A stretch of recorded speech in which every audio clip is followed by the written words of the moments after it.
Subscribe करें GST platform YouTube channel को और बेल आइकन प्रेस कर लें जीएसटी और इनकम टैक्स की वीडियोस सबसे पहले देखने के लिए।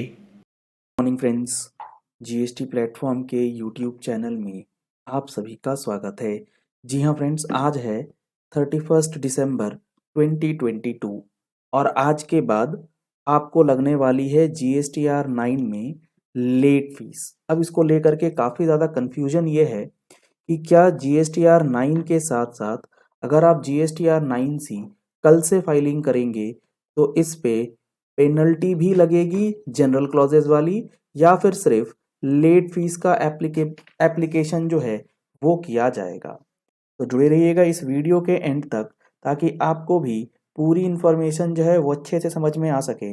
इस सेक्शन 44 के अंदर जो बातें लिखी गई हैं उसमें क्या चीज़ लिखा है, सेक्शन 47 जो कि लेट फीस की बात करता है उसमें क्या चीज़ है, और सेक्शन 125 जो जनरल पेनल्टी क्लॉज है वो किस चीज़ की बात कर रहा है। सबसे पहले ये समझ लीजिए कि फाइनेंशियल ईयर 21-22 के लिए सेक्शन 35(5) जो है अब एप्लीकेबल ही नहीं है। सेक्शन 35(5) इसलिए एप्लीकेबल नहीं है क्योंकि ये प्रोविजन डिलीट हो चुका है जो पहले एप्लीकेबल हुआ करता था, और ये कहता था कि आपको ऑडिटेड फाइनेंशियल स्टेटमेंट सबमिट करना है अलोंग विथ रिकंसिलिएशन स्टेटमेंट जो सेक्शन 44 में है। लेकिन अब जो है हमारा सेक्शन 44 ये कहता है कि आपको एक एनुअल रिटर्न फाइल करना है जो कि इंक्लूड करेगा, यानी कि विच में include a self certified reconciliation statement. तो जो हमारा एनुअल रिटर्न है वो 9 हो गया, और जो हमारा सेल्फ सर्टिफाइड रिकंसिलिएशन स्टेटमेंट है वो 9C के अकॉर्डिंग आपको फाइल करना होता है। ये चीज रूल 80 सब रूल 3 के अंदर प्रेस्क्राइब्ड है। तो सेल्फ सर्टिफाइड रिकंसिलिएशन स्टेटमेंट और जीएसटीआर 9 जब तक आप दोनों रिटर्न्स या दोनों फॉर्म्स फाइल नहीं करेंगे, सेक्शन 44 का कंप्लायंस जो है वो नहीं माना जाएगा। ये हुआ पहला पॉइंट जो आपको समझना है। आगे यहाँ लिखा गया है 9C में आपको डालना है reconciling the value of supplies, जो आपने रिटर्न वगैरह में डाली है ये सारी चीजें आपको पता है। अब सवाल ये है कि जब आपने सेक्शन 44 के अंदर प्रेस्क्राइब किया गया 9(9)C 31 दिसंबर 2022 के बाद फाइल करी है, तो लेट फीस और पेनल्टी कैसे और किस सेक्शन में लगाया जाएगा। आपको जीएसटीआर 9(9)C के लिए जो लेट फीस की बात है वो चेक करना है सेक्शन 47 के अंदर। सेक्शन 47 का जो सब सेक्शन 2 है ये क्या कहता है, इसको ध्यान से पढ़िए। ये कहता है any registered person who fails to furnish the return required under section 44। अब यहां बात करी गई है who fails to furnish the return required under section 44, यानी कि जो सेक्शन 44 की रिटर्न है, और 44 की रिटर्न क्या थी, annual return along with reconciliation statement. तो annual return plus reconciliation statement wherever applicable वही आपका सेक्शन 44 का रिटर्न बनेगा। तो अगर आपके ऊपर 9(9)C दोनों एप्लीकेबल है तो जब तक आप दोनों फाइल नहीं करेंगे आपके ऊपर सेक्शन 47 का लेट फीस जो है वो लगता रहेगा। तो आपने अगर 31 दिसंबर 2022 से पहले 9C की फाइलिंग नहीं करी है तो क्या सिचुएशन आएगा एक बार समझ लीजिए।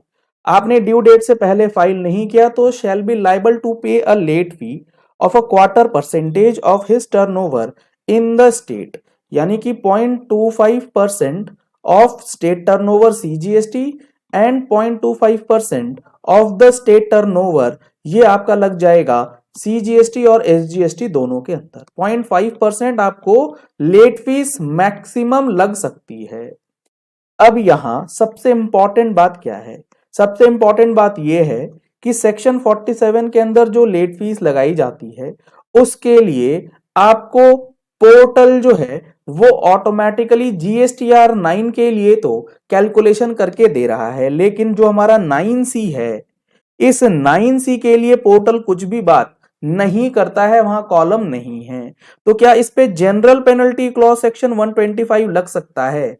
तो सेक्शन 125 31 दिसंबर के बाद लागू होगा या नहीं, इसको समझने से पहले आपको एक सेक्शन है सेक्शन 46 जो कि बात करता है नोटिस टू रिटर्न डिफॉल्टर्स। ये भी समझना जरूरी है। जैसे आज 31 दिसंबर 2022 खत्म हो चुका है, इसी तरीके से 2 जनवरी 2023 जो हमारा डिस्काउंटेड पीरियड है वो भी जल्द एंड होने वाला है।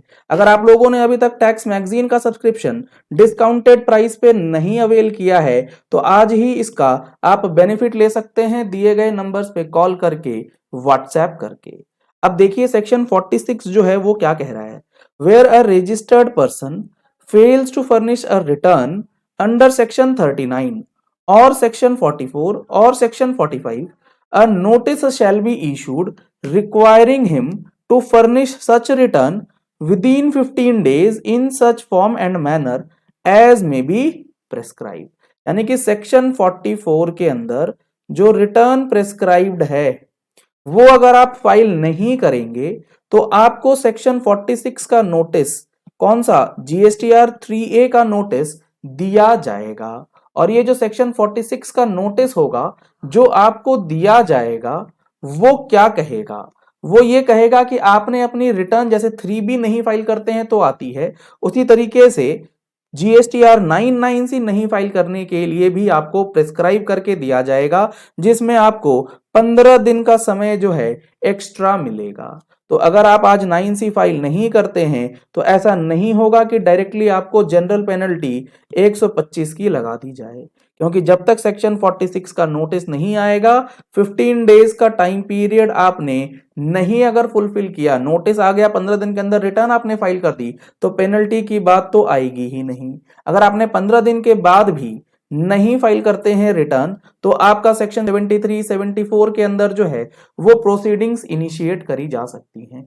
और 1% अगर आप मान लेते हैं जनरल पेनल्टी के अंदर आपको लगाई जाती है पेनल्टी, तो उसके लिए भी आपको सबसे पहले सो कॉज नोटिस जो है वो प्रोवाइड किया जाएगा। तो ऐसा नहीं है कि आज आप नहीं फाइल करेंगे लेट फीस के साथ तो आपको सीधा का सीधा पेनल्टी जो है वो कल से लगने लग जाएगा जीएसटीआर 9C में। और रही बात लेट फीस की, तो लेट फीस आपको कल से 100 रुपए CGST और 100 रुपए SGST, टोटल 200 रुपीज का लेट फीस जो है वो जीएसटीआर 9 पे लगेगा और जीएसटीआर 9C पे भी लग सकता है अगर डिपार्टमेंट नोटिस भेज करके आपको लेट फीस का कलेक्शन जो है वो करवाना चाहता है। तो यहां पर पेनल्टी के अंदर तो रिलैक्सेशन मिल सकती है, लेकिन लेट फीस आपको ध्यान रखनी है मैक्सिमम 0.5% ऑफ स्टेट टर्नओवर जो है वो एप्लीकेबल रहेगी। चलिए इस वीडियो को यही एंड करते हैं। आशा करते हैं आपको ये पॉइंट अब क्लियर हो गया होगा कि कल से 99C जो लेट फाइलर्स हैं उनके अनुसार क्या होने वाला है और किस तरीके से पोर्टल जो है लेट फीस का कलेक्शन करेगा। Thank you and have a nice day.